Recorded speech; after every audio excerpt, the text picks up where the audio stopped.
오늘 설교 제목이 적은 돈과 과부의 힘이라는 제목으로 설교 제목을 잡았습니다. 여러분들 영어에 힘이라는 단어가 무엇인지 아시죠? might입니다. 그런데 같은 발음으로 동일하게 might라는 단어가 또 있습니다. 스펠링은 좀 다르지만 M-I-T-E, might라는 단어가 있습니다. 그것은 작은이라는 뜻입니다. 작은. 과부의 작은 돈, 한 고드란트, 마이트. 즉, 그리고 그녀의 가난, 그것은 바로 마이트, 힘이 된다라는 것이죠.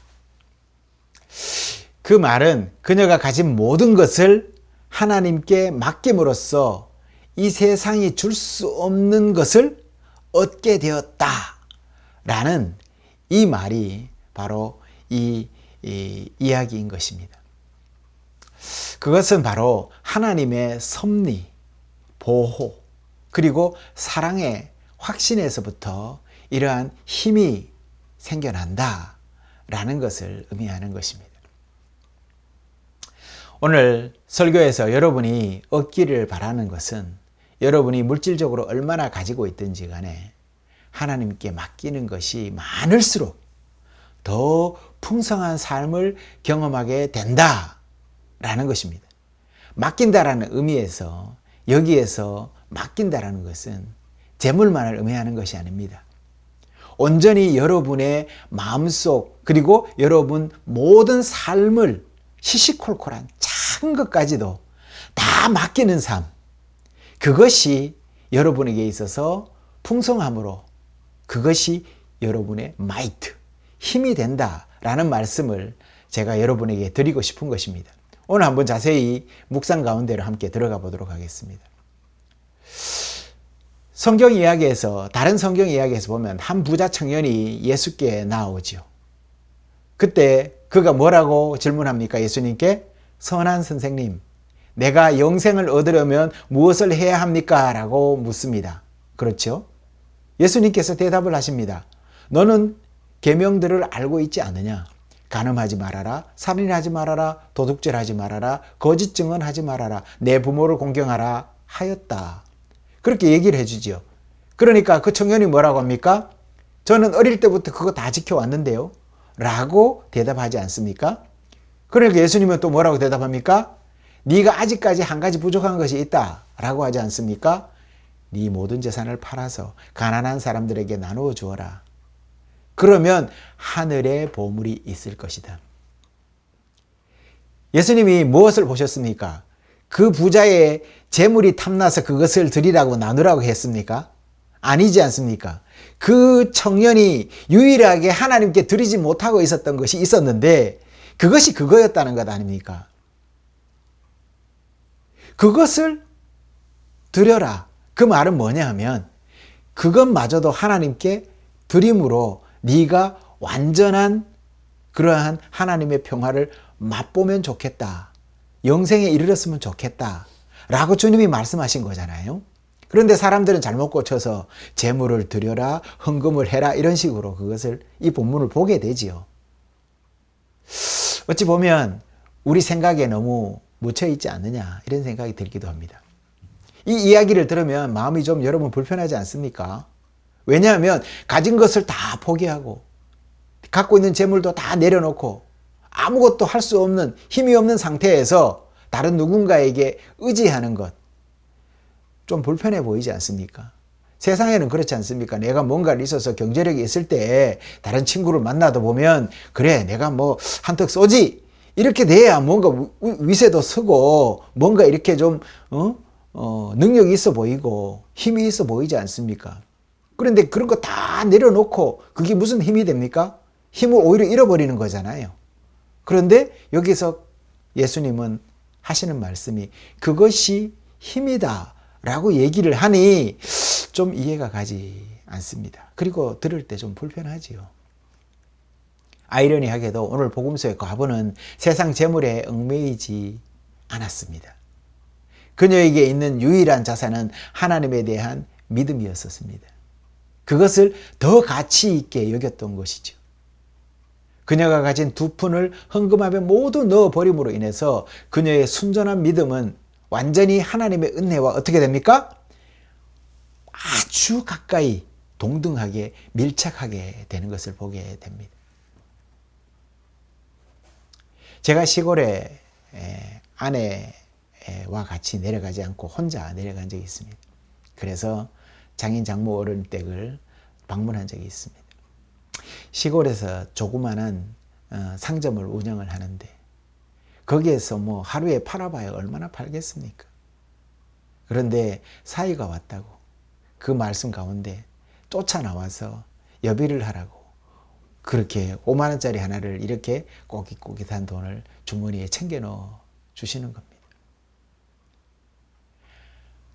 온전히 그렇게 내어 놓음으로 그분은 하나님 안에서 완전히 하나가 되는 경험을 하는 그런 신앙을 가진 권사님입니다. 일생을 그렇게 살아오셨지. 오늘 이 가난한 과부가 마치 그런 마음이 아니었을까? 하나님 앞에 드릴 때 그렇게 드리지 않았을까? 적은 돈, 마이트. 그것은 그녀의 힘, 마이트였던 것이죠. 워싱턴 DC에 있는 한 교회 목사님이 어느 젊은 여성의 이야기를 이렇게 전했습니다. 여성의 남편은 사망을 했고요. 그녀는 6아이를 홀로 키우면서 매주 4달러의 헌금을 내고 있었다고 합니다. 그런데 목사님이 재정 담당자가 와서 이분이 매달 4달러를 이렇게 헌금을 하고 있어요, 목사님. 이렇게 얘기했더니 아니, 이분이 자녀들을 기르면서 남편도 없는데 이렇게 헌금을 계속하면 어떻게 살아가시려고 그래서 이렇게 헌금 안 해도 됩니다 하고 가서 얘기를 전했어요. 그런데 그녀가 목사님에게 한 얘기를 들어보면 참으로 감동적이지 않을 수가 없습니다. 목사님, 이것이 제 삶의 존엄과 의미를 부여해주는 유일한 수단입니다. 막지 마십시오. 라고 얘기했다는 겁니다. 우리는 종종 가난한 사람들이 부자들 보다가 얼마나 더 관대하게 자기 재물을 나눈지를 보게 됩니다. 수십 년 동안 길거리에서 김밥을 팔아서 거금을 모아서 학교에 기부한 김밥 할머니 이야기도 있고요. 또 이렇게 가난한 이들은 작은 것을 나누는 이야기, 이런 이야기들이 우리 주변에 얼마든지 들을 수가 있습니다. 그런데 부자들이 자기 재물을, 그래서 어떤 때는 이런 얘기를 해본 적이 있습니다. 우리나라의 아주 큰 기업의 회장이 전도를 받았답니다. 전도를 받았는데 그분이 교회를 나가지 못하고 이제 다른 기독교가 아닌 다른 종교를 이제 자기의 종교로 택하게 되었다라고 합니다.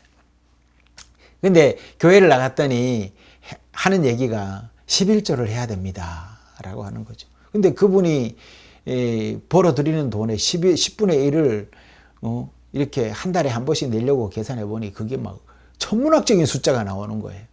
그래서 들리는 말에 의하면 기독교는 믿지 못하고 다른 종교로 갔다 이런 얘기도 들은 적이 있습니다. 정확하지는 않습니다만 그만큼 자기 소유와 하나님 은혜 가운데서 분리되지 못한다라는 것이죠. 예수님께서 부자 청년에게 말씀하신 것처럼 낙타가 바늘귀로 들어가는 것이 부자가 하나님 나라에 들어가는 것보다 쉽다라고 누가복음 18장 25절에 말씀했죠. 그 이유도 바로 여기에 있는 것 같습니다. 가진 것이 많을수록 소유에 집착하라는 그러한 경향이 더 커지게 만든다라는 것이죠. 가진 것이 적을수록 나눌 마음이 오히려 더 커지게 된다라는 것이죠. 오늘 이야기의 과부는 단돈 2푼을 가진 상황에서 하나님께 모두 그것을 드렸습니다. 당시의 과부들은 사회적으로 가장 낮은 계층에 속해 있었죠. 그들의 유일한 힘은 하나님께 의지하는 것 뿐이었습니다. 성경을 보면 하나님은 과부와 고아들에게 특별한 관심을 기울이신 것을 알 수가 있습니다. 시편 146편 9절에 보면 여호와께서 나그네를 보호하시고 고아와 과부를 붙드신다라는 구절이 있습니다. 신약에서는 또 이런 말씀이 있죠. 예수님께서 나인성에게 외동아들을 잃은 그 과부를 보고 불쌍히 여겼지 않습니까? 그리고 아들을 다시 살려주셔서 어머니에게 돌려주는 그러한 그 기록도 있지 않습니까? 그래서 성경에서 보면 과부들을 이렇게 하나님이 사랑하시는 그리고 돌보시는 것을 볼 수가 있습니다. 오늘 과부는 성전 예배를 드리는 사람들 사이에서 가장 작은 예물을 드렸어요. 하지만 예수님은 이 가난한 과부가 모든 사람보다 더 많이 드렸다라고 합니다. 이 기준은 뭘까요? 적게 드리면 많이 드린 걸까요? 그런 기준이 아니라는 것이죠. 바로 이 마이트의 개념이라는 것입니다. 작은 것이 여호와의 힘이 된다라는 것이죠. 솔직히 말해서 과부가 마지막 2푼을 바칠 때 무슨 생각을 했을지 어떤 기분이었는지는 우리는 잘 알 수가 없습니다. 하지만 하나님께 드릴 때 경험하는 그 기쁨과 충만함을 우리는 이미 잘 알고 있습니다. 성도 여러분, 내가 남들에게 나누어 준 것만이 진정한 내 것이 되는 것입니다. 최근 심리학 연구에 따르면 타인들을 위해서 돈을 쓰는 것이 물질적인 소비보다가 자기를 위해서 사용하는 물질적인 소비보다가 더 큰 행복을 가져다 준다라는 그런 연구 결과가 있습니다. 하버드 대학교에서 마이클 로튼 교수가 또 브리튼 시티 컬럼에 있는 그 비아 대학교의 연구자들이 이것을 같이 진행을 했어요, 연구를. 그랬을 때 사람들은 자신에게 돈을 쓰는 것보다 다른 사람들에게 선물이나 기부를 하는 것이 더 큰 행복을 느낀다라고 그러한 연구 결과를 발표를 했습니다. 그리고 연구에 따르면 이렇습니다. 물질적인 소비가 일시적인 행복을 주지만 그 효과가 빠르게 사라져 버리더라는 것이죠. 반면에 타인을 돕기 위한 그 소비는 그 행복감이 더 오래 지속된다라고 합니다. 이거는 성경에서 말하는 진정한 만족이 물질적인 소유가 아니라 이웃을 섬기고 나누는 데 있다라는 그런 가르침과 일치하는 것입니다. 저는 오늘 복음서를 묵상하면서 결국 삶에서 우리가 영원히 소유할 수 있는 유일한 재산이 있다면 그것은 내가 남들에게 나눠준 것뿐이라는 것이죠.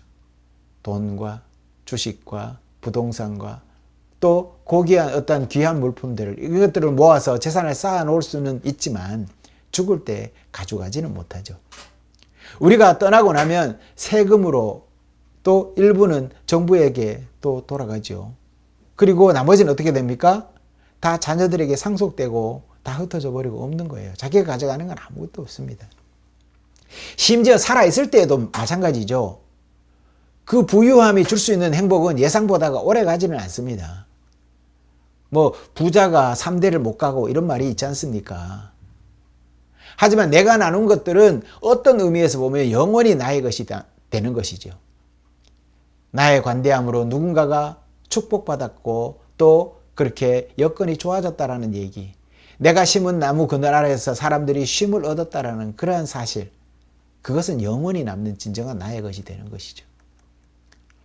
과부는 가진 모든 것을 내어놓았고 그로 인해서 하나님의 나라는 더 큰 무언가의 일부가 되었다라는 것이죠.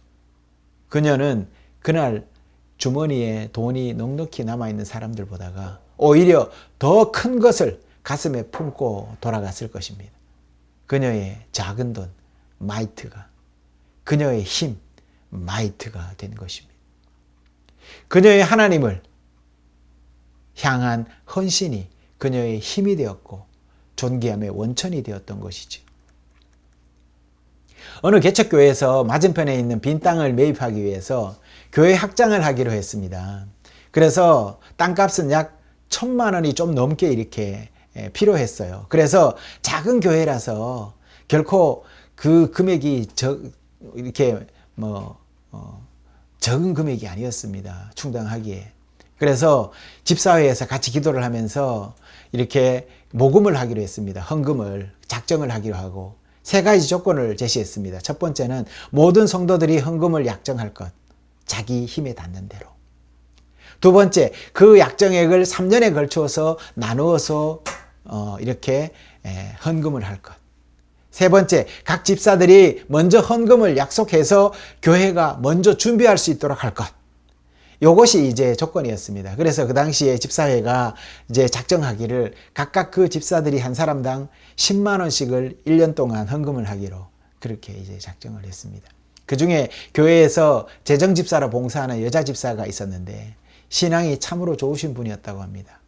그분은 직업이 미용사였는데 남편은 이제 제조 공장에서 일하면서 평범한 가장이었습니다. 이제 그는 이제 약속에서 이제 매년 10만 원을 약정한 그 다른 집사들과 달리 주당 한 번의 이발 비용을 헌금하겠습니다. 이렇게 했습니다. 그렇게 약정을 했는데 이발비를 계산해 보면 한 번 할 때 그 당시 금액으로 한 7천 원 정도 됐다고 합니다.